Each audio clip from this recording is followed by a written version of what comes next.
Cabin mate 24 hours study hall and work space mobile app download చేసుకుని ఇప్పుడే మీ cabin book చేసుకోండి.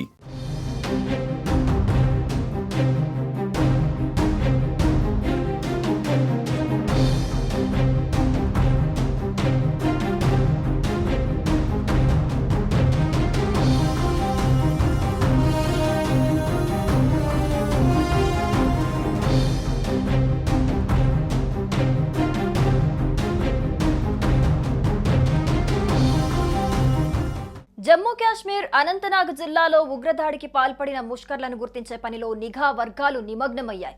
దాడికి పాల్పడిన ఉగ్రవాదుల కోసం భద్రతా సంస్థలు తీవ్రంగా గాలిస్తున్నాయి. ఈ నేపథ్యంలో 3 ఉగ్రవాదుల ఊహా చిత్రాలను విడుదల చేశాయి. ఈ దాడిలో పాల్గొన్న మరో ఉగ్రవాది ఫోటోను సైతం ఇప్పటికే విడుదల చేశాయి. కాశ్మీర్లోని పెహల్గాంలో ఉగ్రవాదులు ఘాతుకానికి పాల్పడిన విషయం తెలిసిందే.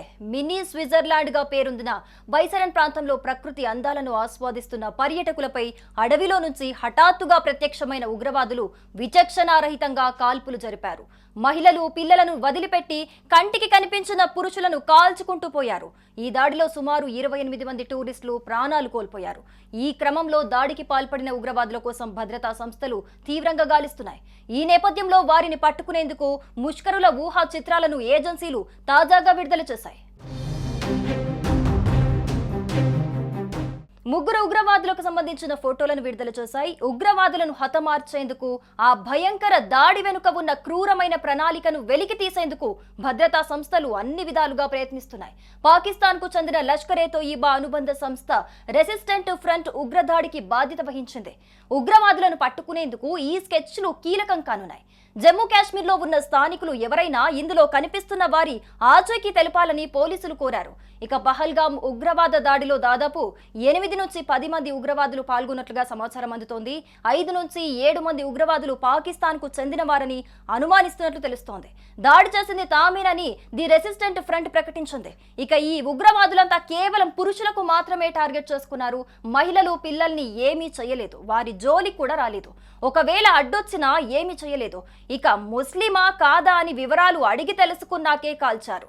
ఐడి కార్డులో పేరు చూసి మరీ కాల్చేశారని ప్రత్యక్ష సాక్షులు చెబుతున్నారు.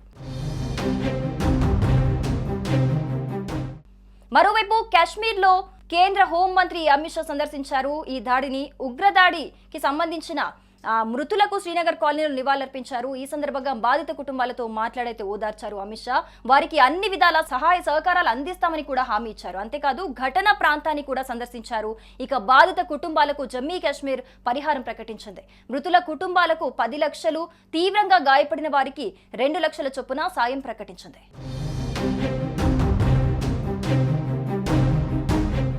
సుమన్ టీవీలో మీ పర్సనల్ అండ్ బిజినెస్ ప్రమోషన్స్ కోసం కింది నెంబర్కి కాంటాక్ట్ చేయండి.